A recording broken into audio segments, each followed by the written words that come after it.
Será Informados.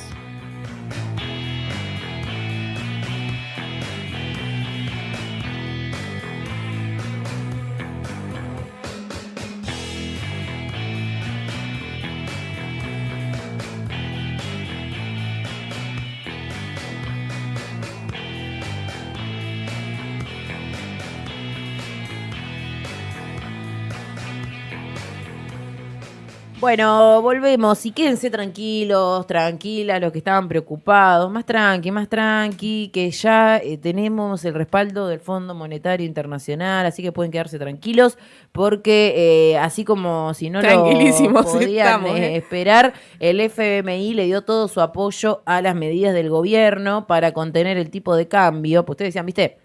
No, bueno, ¿y qué iba a decir ahora el fondo? Que el gobierno no está dejando flotar el tipo de cambio. Bueno, el FMI dijo, lo que haga el gobierno argentino para nosotros está bien mientras esté gobernando Javier Milei. Respaldó el rumbo económico y las medidas que se fueron tomando en los últimos días a partir de la derrota electoral. Fue el primer pronunciamiento del organismo tras el anuncio de intervención del Ministerio de Economía sobre el mercado cambiario y la derrota electoral bonaerense. Ahí lo vemos, este comunicado de Julie Kozak, una de las directoras del Fondo Monetario Internacional. Directora ejecutiva, ¿no es? Ella sí, creo que sí. Ahí la vemos entonces, y decía el FMI, el staff del FMI, colabora estrechamente con las autoridades argentinas en la implementación de su programa para afianzar la estabilidad y mejorar las perspectivas de crecimiento del país, decía Julie Kozak, respaldando las medidas que tomó Luis Toto Caputo en conjunto con el verdadero ministro de Economía de este gobierno, que es supuestamente Javier Milei. Además, ayer fue la primera reunión de la Mesa Política Nacional del Ejecutivo. Esa es una respuesta directamente. ¿Eso le responde del FMI? Juli, Son todos coimeros, ¿qué carajo están apoyando? Pero justamente. Claro. Ellos están en la línea que siempre han estado. Que siga durando la fuga un tiempo más. Con los corruptos siempre. Una cosa igual, consulta, ¿no? Sí, a ver. No dijeron que van a poner plata, ¿verdad? O sea, dijeron, apoyamos a este gobierno, pero no dijeron, por eso vamos a desembolsar tanto. No, va a haber plata, va a haber dolarucos, pero no van a venir del Fondo Monetario Internacional, algunos de ellos van a venir del Banco Interamericano de Desarrollo, dicen que Guillermo Francos lo va directamente a mandar, a enviar para hacer obras en las distintas provincias, eso es lo que se conoció en el día de ayer, miles de millones de dólares que llegarían de la mano del Banco Interamericano de Desarrollo, que no es lo mismo que la plata que puede mandar el Fondo Monetario, porque la plata del Banco de Desarrollo, más allá que también tiene que ver con un sobrecondicionamiento de la política interna de los países, está destinada directamente a infraestructura, no puede ser utilizada, por ejemplo, para el pago de intereses de deuda, como si menos mal, los porque préstamos si no, a Caputo le va a durar 4 días.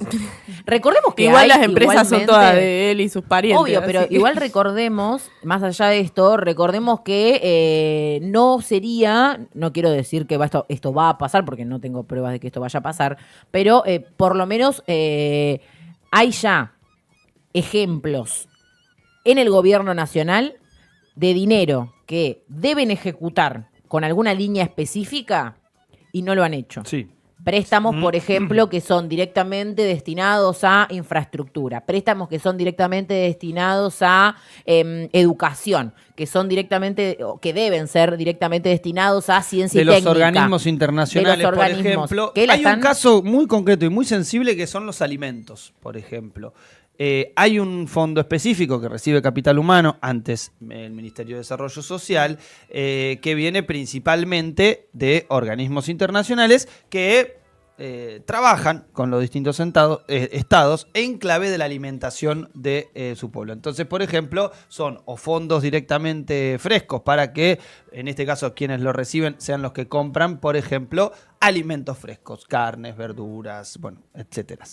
Eso también no está siendo entregado tampoco. Claro, por eso digo, va a venir este dinero del BID, veremos, capaz en ese momento el gobierno hace la cuenta para decir tenemos tanta cantidad de reservas, estamos en superávit, cosa que ya ha hecho.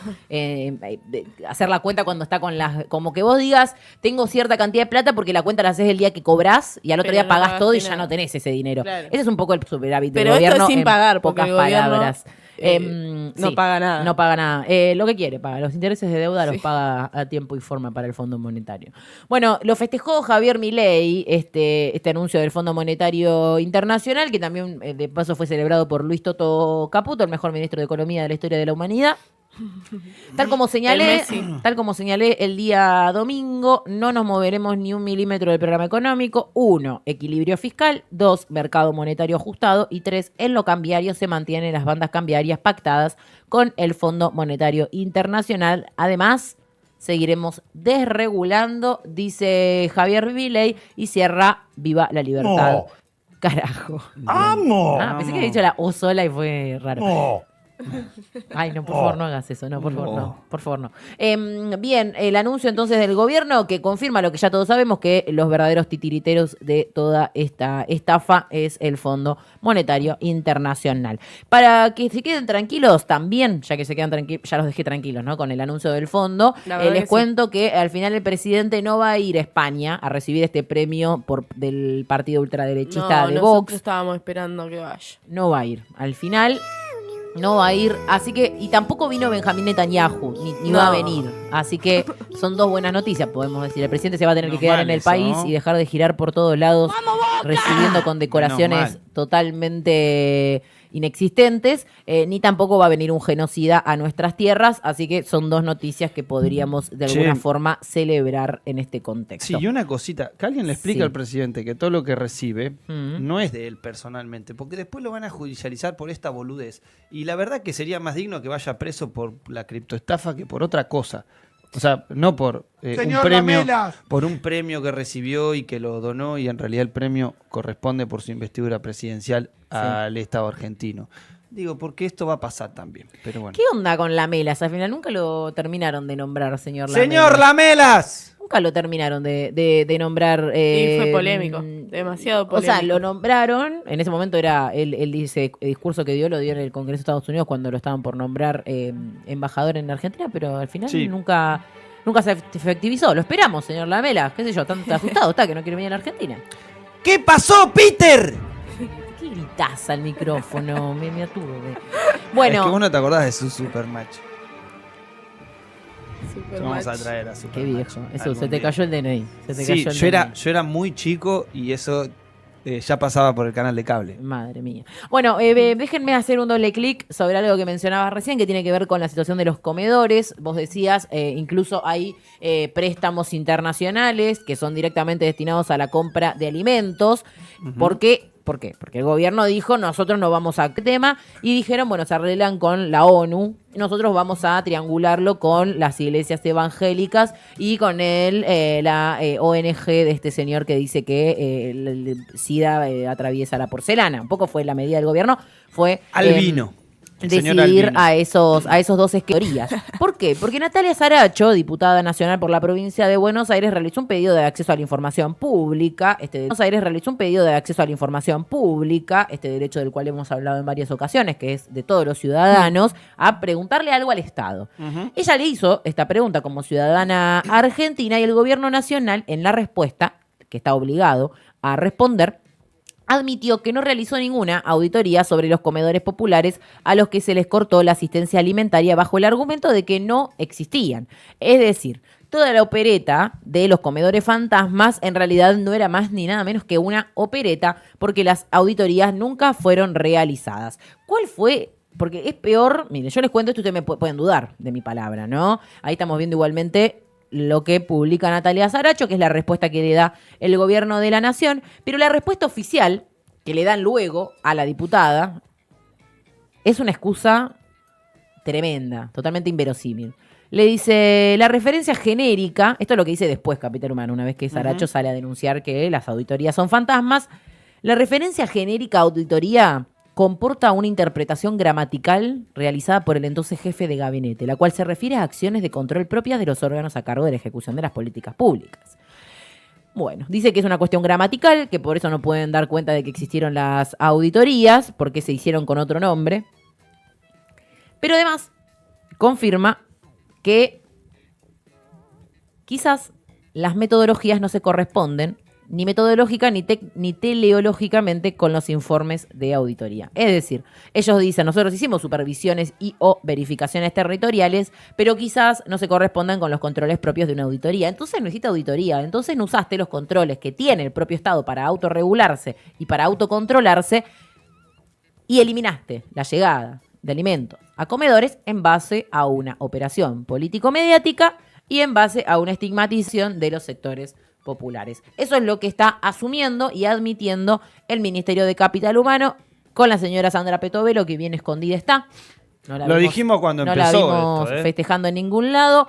Y lo que vuelve a decir, en este caso directamente lo admite el propio gobierno, pero lo dijo la justicia, lo dicen las organizaciones sociales, tienen que devolver los alimentos y la comida a los comedores porque es una política que el Estado ha desarrollado históricamente y no porque le corresponda, sino porque está asumido por el propio Estado. El Estado compra los alimentos y luego no los entrega o los entrega discriminadamente a quien considera que lo quiere hacer. Y entonces ahí vemos que el problema no eran las intermediaciones o las organizaciones o los comedores en sí mismos, sino el problema de este sector son las organizaciones sociales y populares y le molesta que los pobres se organicen, básicamente, si lo resumimos en pocas palabras. Así que bueno, mañana igual vamos a hablar en profundidad sobre este tema de las auditorías, pero no lo quería dejar pasar porque es una confirmación, algo que aquí insistimos incansablemente, que es que el gobierno toma decisiones de ajuste y de vaciamiento y de empobrecimiento en base a mentiras.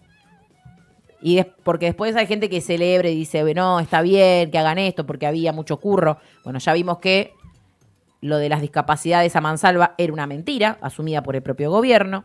Lo de las universidades era una mentira, luego lo asumió el propio gobierno. Lo de las jubilaciones era una mentira y después el propio gobierno dijo que ese aumento en realidad era del 0,03%, no significaba nada para el PBI.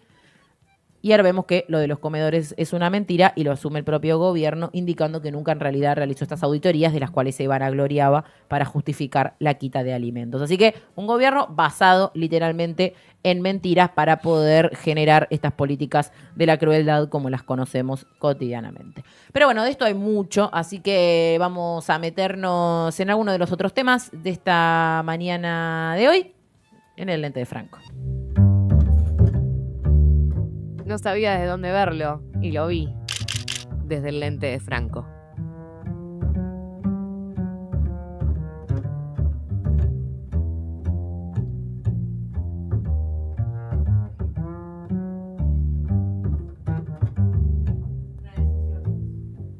(9:35 de la mañana). Bueno, nos vamos a meter en algo que venimos siguiendo de cerca, que es la situación de la causa Libra, ¿sí? Lo que fue esta criptoestafa. ¿Por qué? Porque ya hemos hablado la semana pasada alrededor de la conformación de esta comisión en la Cámara de Diputados, que es una comisión investigadora.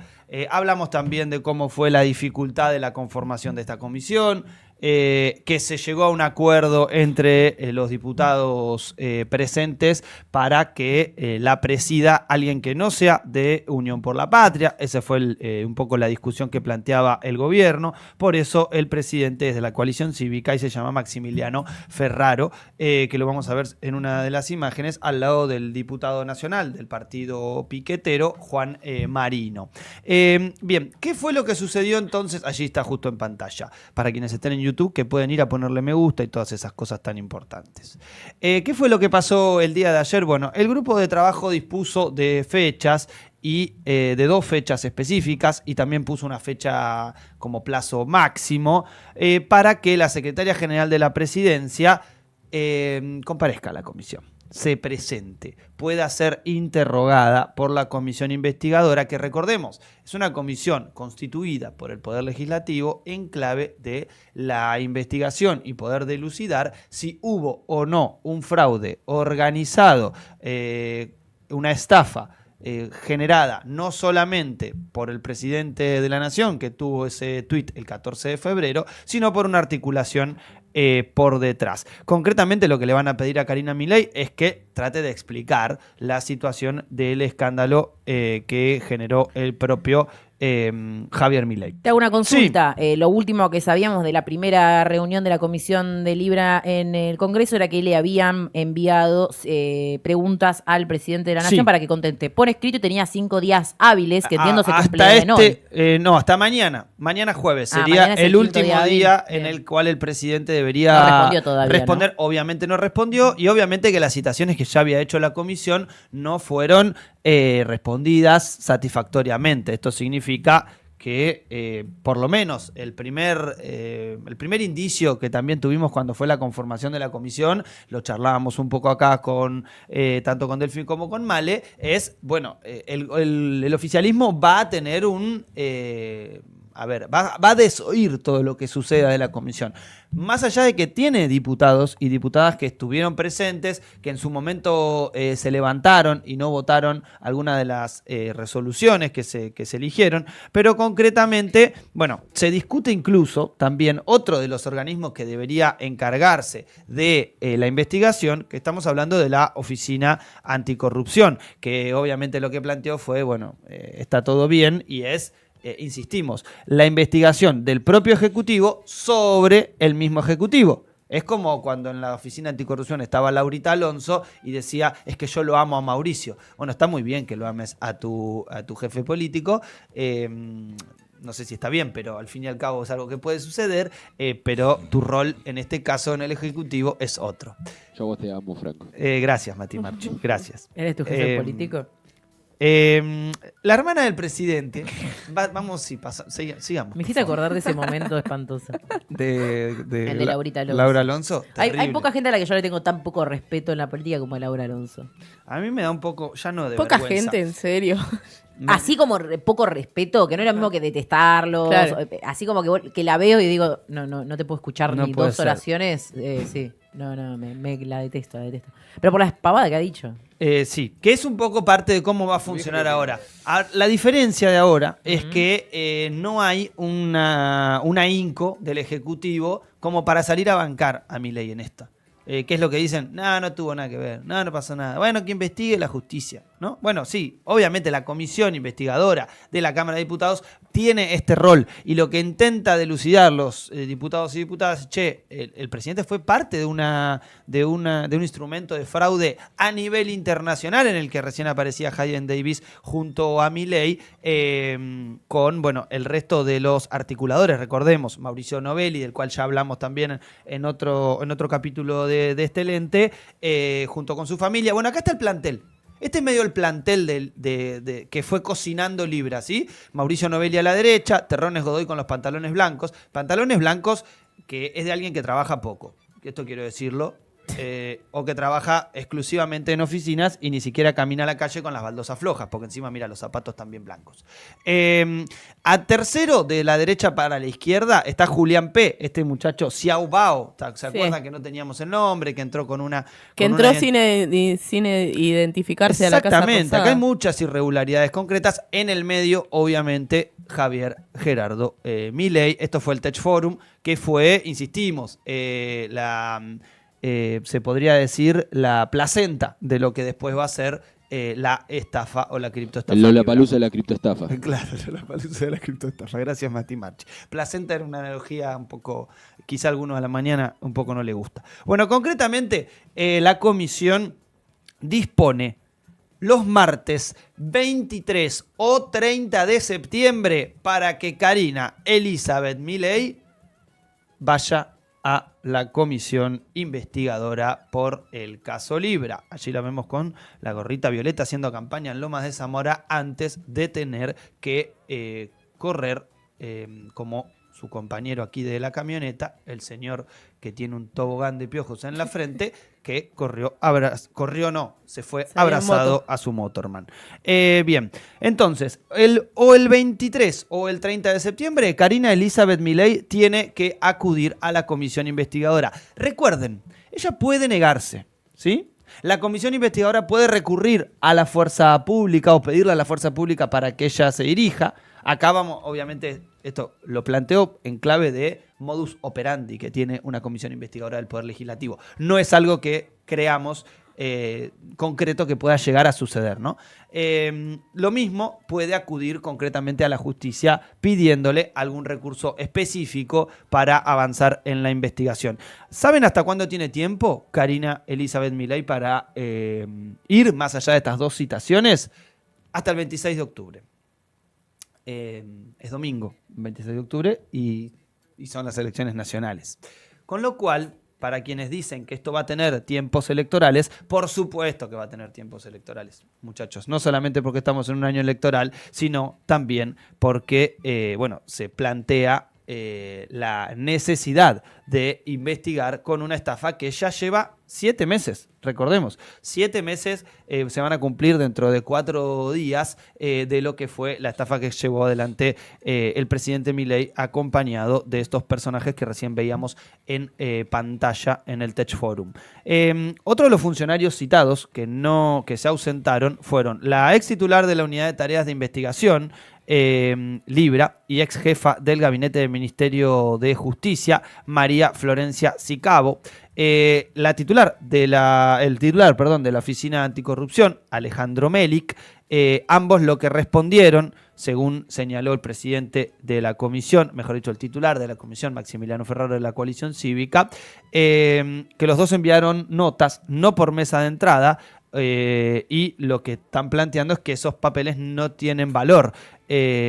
Otro de los diputados presentes, Fernando Carabajal, de Democracia para Siempre, lo que planteó es: no tienen valor, por eso los vamos a tirar a la basura. Concretamente ya con una ofensiva que va a tener un grupo importante de diputados en esta comisión, que no solamente son de los que hoy están trabajando en la elección de Fuerza Patria. Insistimos esto para que tratemos de analizar que obviamente está sucediendo esto en un año electoral, pero que no tiene una terminal partidaria unidireccional, ¿sí? Acá lo que se está investigando es qué pasó con esta estafa y qué es lo que va a suceder, sobre todo con esta investigación. Veremos cómo sigue. Por lo pronto va a continuar con actividad la comisión semana a semana y obviamente le vamos a ir trayendo las actualizaciones. Así es, 9:45 de la mañana, vamos y volvemos rápidamente. Si lo entienden por las buenas, me encanta. ¿Por las buenas o por las malas? Si no, me han dado el poder para que lo entiendan por las malas. ¡Vamos a ganar! ¡Siempre a ganar! Si no puedo por las buenas, será por las malas. No quiere entender por las buenas. Y cuando dicen por las malas, se comportan como adictos. Será por las malas. Lunes a viernes, de 9 a 11, por Radio Trinchera.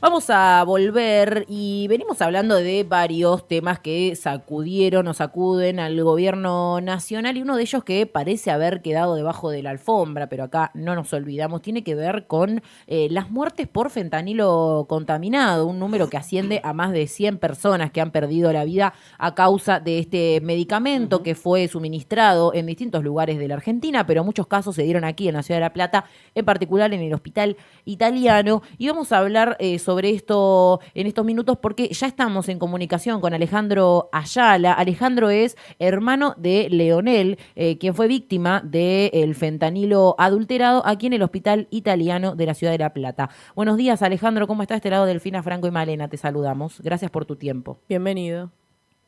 ¿Qué tal?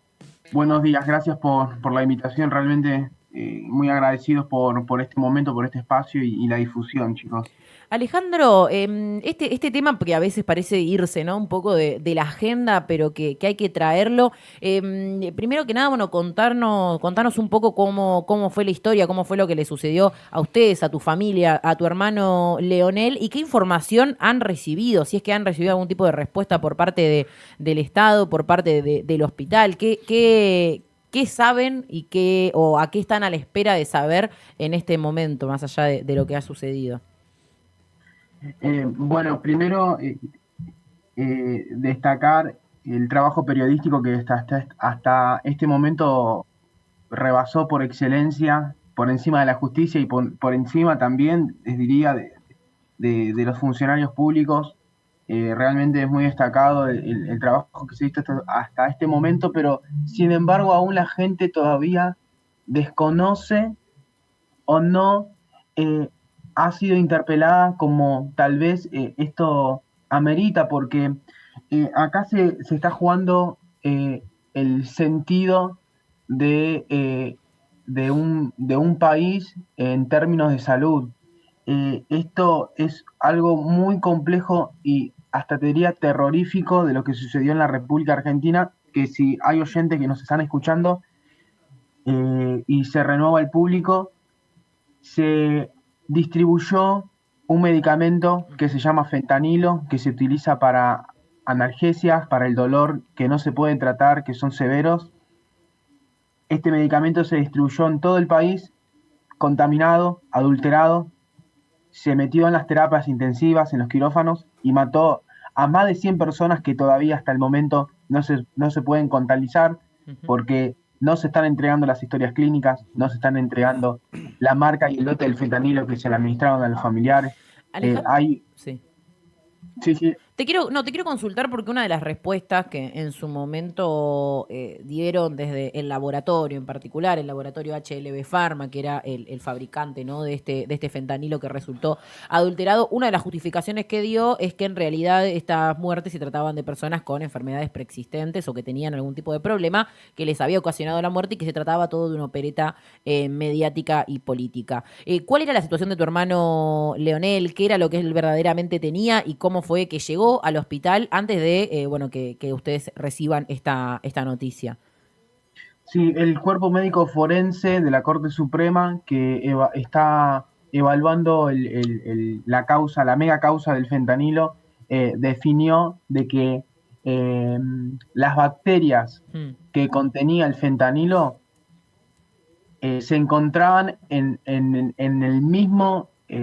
los mismos hemocultivos o en los mismos estudios de sangre que las personas que fallecieron. Claro. Y a su vez, esta bacteria agravó significativamente el cuadro clínico de las personas y les provocó el escenario fatal. Eso es lo que define el cuerpo médico forense. Tendrá su conjetura o no, pero el fentanilo adulterado contaminado los terminó de matar o los mató. Mi hermano, lamentablemente, entró a a la clínica Ranelagh de Berazategui, por un dolor abdominal producto de cálculos en la vesícula. Decidieron hacerle una endoscopía para evaluar los conductos biliares, pero lamentablemente esa endoscopía salió mal porque no se había hecho en el escenario adecuado. Entonces le generó consecuencias muy graves. Es como que si nosotros tomamos un medicamento que no tenemos que tomar y nos va a hacer muy mal, más mal de lo que si una persona lo necesita, ¿no? Perforan el duodeno, crean una pancreatitis severa. Y eso lo derivó a él a recibir sí o sí tratamiento en terapia intensiva. Nosotros pedimos la derivación de la clínica Ranelagh al Hospital Italiano de La Plata. Él ingresa al Hospital Italiano de La Plata el 15 de marzo. El 4 de abril, Leonel recibe una cirugía programada en unas excelentes condiciones. Sale de esa condición quirúrgica en excelente estado, sin requerimiento de ningún tipo de soporte para tener sus signos clínicos, y empieza con el tratamiento del fentanilo contaminado postquirúrgico. Le inocularon una bacteria que en horas y en días se multiplican por millones. Y eso genera fallas en el cuerpo. La bacteria, en este caso en particular, termina como deteriorando abruptamente a las personas. Y no hay forma de poder sobrevivir. De hecho, chicos, les comento esto que es muy importante. Las bacterias que salieron del laboratorio no eran las mismas que las que se conocen en los ambientes intrahospitalarios, que también está mal. Eran bacterias más duras, más resistentes, más violentas y con una carga genética mucho mayor. Alejandro, buen día. Franco te saluda de este lado. Con respecto un poco a la búsqueda de justicia, a encontrarse, me imagino, con un montón de familiares y de casos similares a lo que le ocurrió a Leonel. ¿Cómo viene siendo este punto, ¿no? El encuentro con otros familiares, con otros hermanos, con otras madres, padres, amigos, y sobre todo, ¿qué caminos se están encontrando en este tiempo? Por un lado, se nos está haciendo muy difícil poder enlazar, armar una red familiar. También dificultades que hemos encontrado en los procesos por las creencias, por la misma evasividad mismo que tuvimos al principio de que esto se haga a la luz. Necesitamos trabajar mucho en aspectos de organización. Estamos pidiendo que las familias de la tragedia de Once, de la tragedia de Cromañón, nos puedan dar ese aporte para que nos podamos organizar, porque no fue una tragedia o una catástrofe natural que se evocó en un punto o como la que fue de Once, que lamentablemente todas las personas se encontraban en un mismo lugar. Acá estamos esparcidos por todo el país en diferentes tiempos, en diferentes lugares, creencias. Entonces necesitamos primero reunirnos, estamos trabajando en ello, pero de todas formas ahora nos encontramos con un gran desafío porque todos tenemos limitaciones, que trabajamos, hacemos nuestras cosas, tenemos la cabeza en otro lado. Y por otra parte el miedo que genera todo esto, ¿no? Porque sabemos estrictamente que está acá metido y vinculado el narcotráfico. Ajá. Eso es algo que lo están... ¿Eso es algo que lo están pudiendo plantear en la justicia? No sé si estás hablando, no te estamos escuchando, nos dicen que capaz está silenciado sin querer. Sí. Ahí está. No, te quería consultar si esto que planteás a lo último con respecto a algún tipo de vinculación con el narcotráfico es algo que forma parte de la investigación judicial, si ustedes se han podido presentar como querellantes de familiares digamos, querella de una de las familias, qué vinculación están pudiendo tener también dentro del proceso judicial en curso. Sí, nosotros somos querellas de la causa. Estamos en contacto con familias que son querellantes, principalmente del Hospital Italiano de La Plata, donde nosotros fuimos el epicentro, pero de todas formas, familias que conocen que su familiar está siendo investigado, todavía no se acercó para dialogar. Nosotros no nos podemos comunicar porque no tenemos esos datos filiatorios. Por otra parte, también familias que sospechan y no pueden conseguir la documentación, y a otras familias que no se quieren vincular directamente. Claro. Vamos a seguir trabajando con esto, los tenemos que seguir movilizando. Esperamos el 17 de septiembre, junto con las familias que promulgaron la ley Nicolás, estar en Congreso apoyando la convocatoria, porque se trata de la ley de seguridad del paciente y es el Día Internacional de la ley de la seguridad del paciente. Entonces vamos a apoyar esto porque si, por ejemplo, hubiese existido esa ley, se hubiese evitado y podido recabar mucho más rápido la información de lo que sucedió en este momento. Eso lo damos por hecho. Bien, Alejandro, gracias por estos minutos, por hablar con nosotros. Por último, preguntarte, empezabas señalando que es importante el trabajo que se viene haciendo los medios porque consideran insuficiente lo que viene pasando tanto en la justicia como en la política, digamos. ¿Qué respuesta han tenido? No solo digo en particular del gobierno, digo como como digamos, hoy en día quien gestiona el Estado como responsable último, ¿no? En los niveles estatales, pero también en general, digo, del Congreso y de los distintos estamentos de la República, si se quiere, ¿qué otras respuestas si es que han recibido? Bueno, nosotros estamos vinculados con diferentes bloques de la Cámara de Diputados, que también como familia queremos que haya comunión dentro del recinto para poder llevar adelante esta comisión investigadora, porque es muy importante y también responde la pregunta anterior que me hacía sobre el tema del narcotráfico. La comisión investigadora en neta y en su plenitud va a poder descifrar qué se hizo políticamente y de por qué decisión fue la que extrajo al fentanilo de la trazabilidad de los medicamentos y por qué otros medicamentos opiáceos peligrosos que se usan para otras cuestiones del mercado ilegal no son trazables en la Argentina. Bien.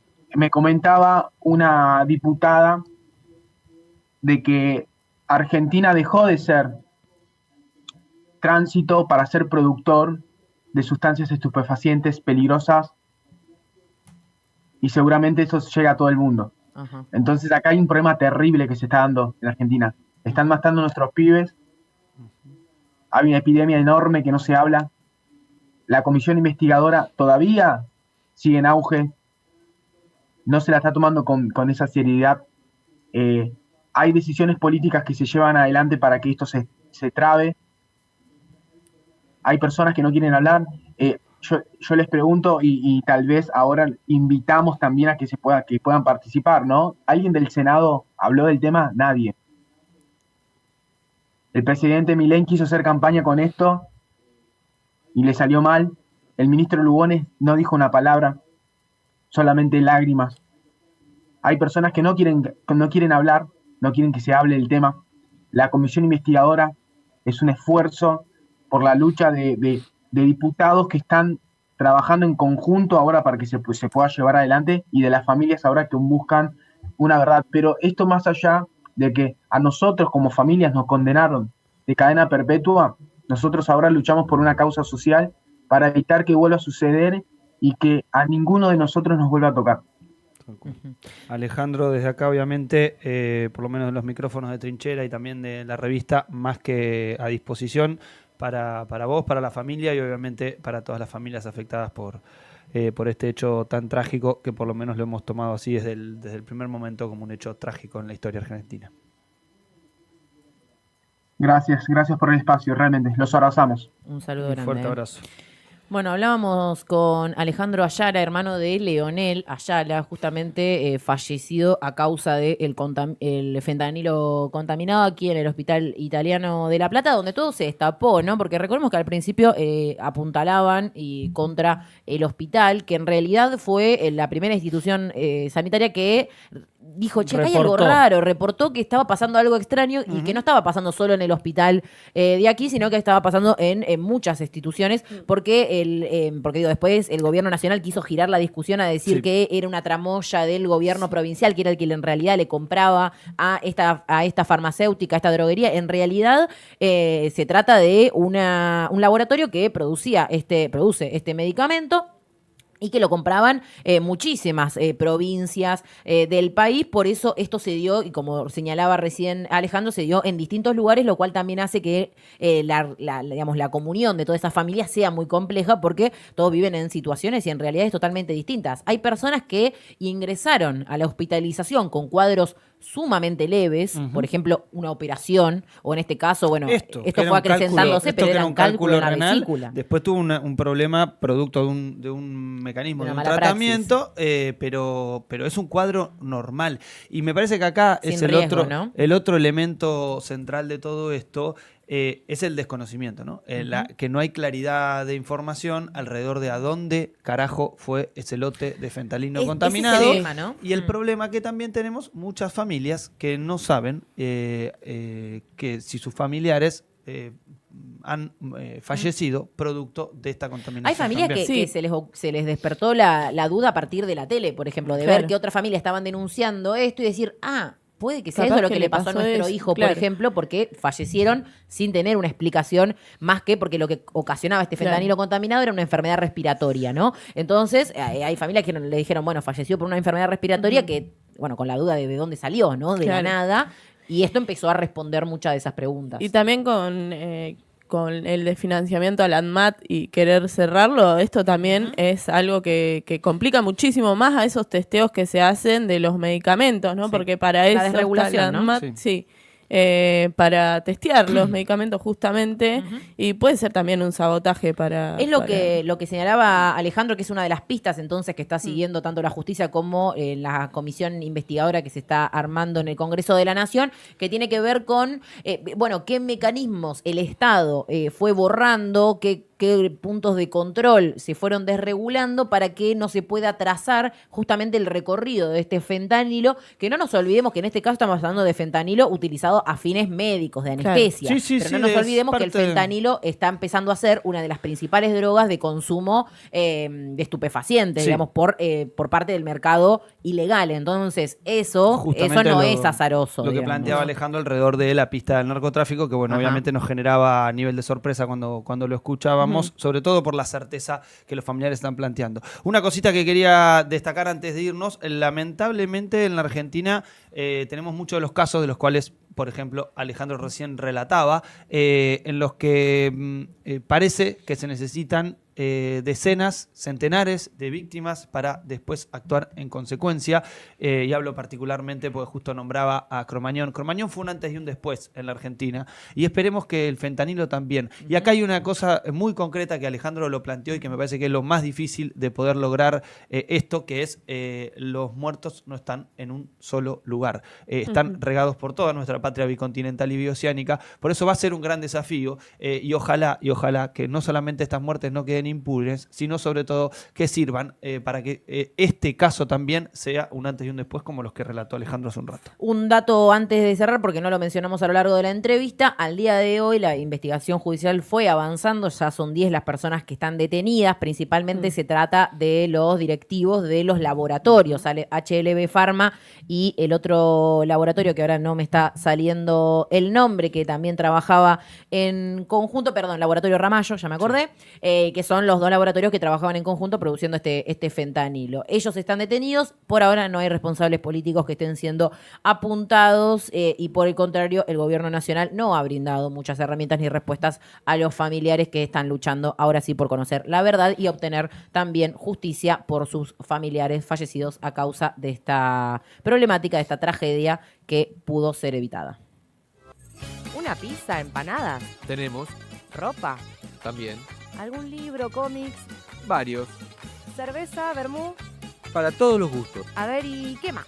Tatuajes, panadería, productos artesanales, sex shop, entradas para eventos musicales y culturales. Con la Comunidad Trinchera tenés una infinidad de beneficios, sorteos y descuentos. Entra a www.revistatrinchera.com/comunidad y conocelos a todos. Sumate a la Comunidad Trinchera, porque la verdad está en el barro. La Comunidad de Male.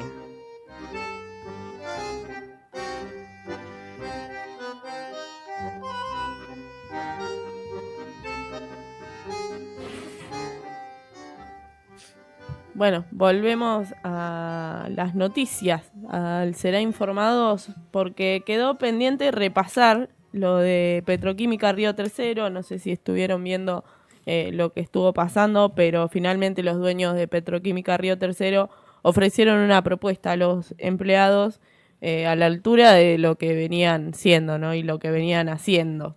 La familia Vara, dueños de Piero, los colchones Piero, de Canon y también de Petroquímica Río Tercero, decidieron ofrecer la reincorporación de solo 14 despedidos. Recordemos que este año fueron 125 los despedidos de Petroquímica Río Tercero.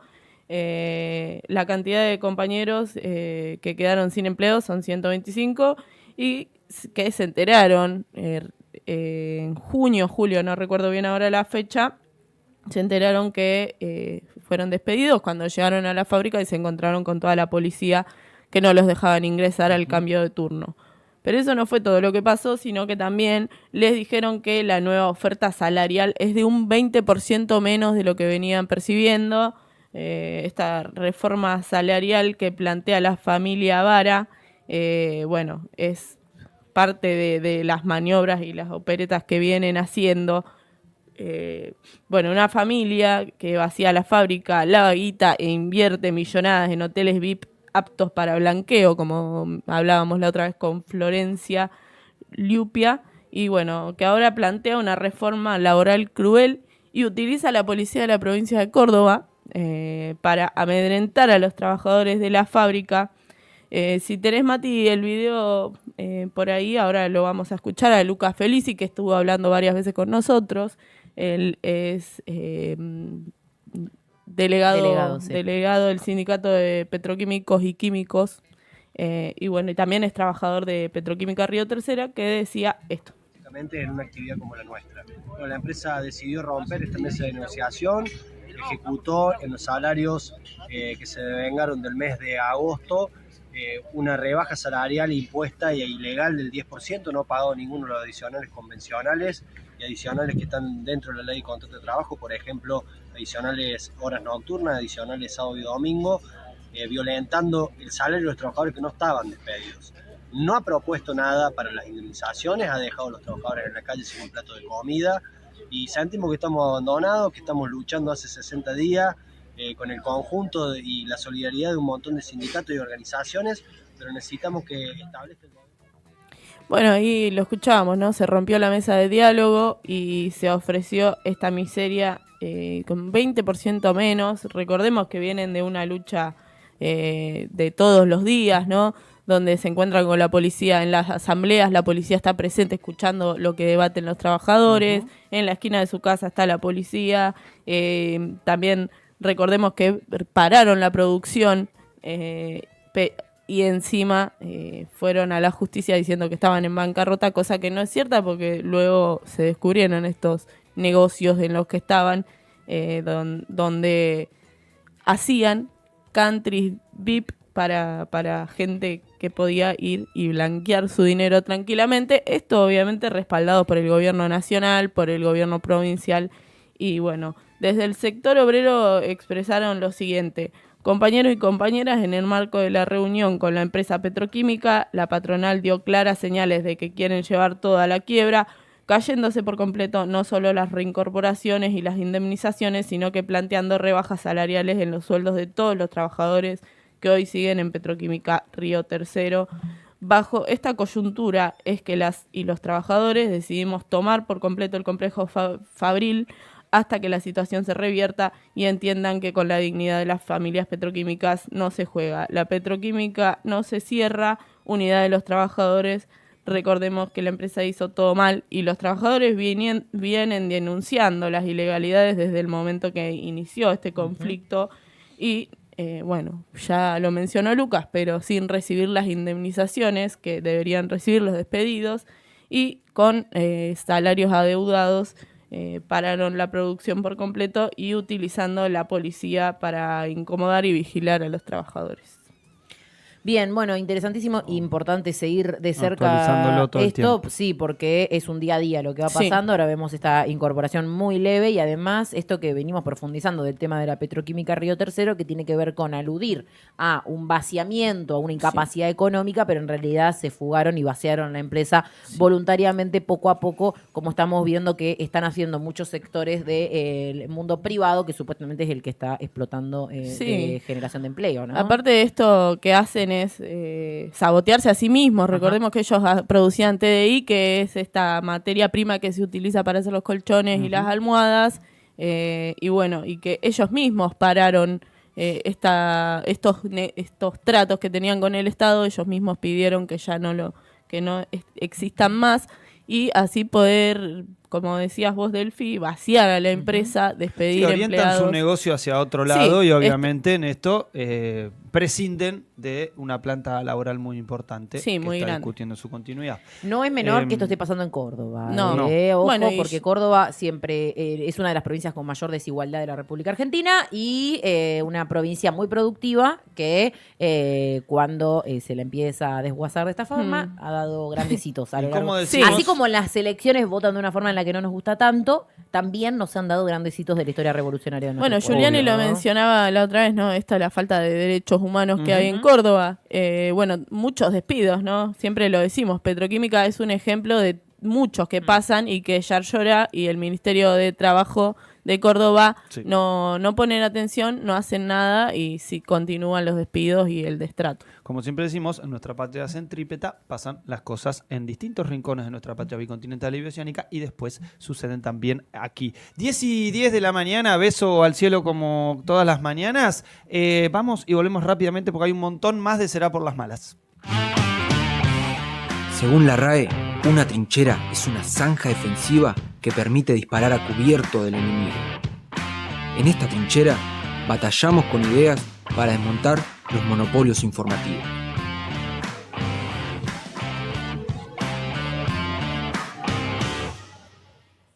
Nuestro verdadero enemigo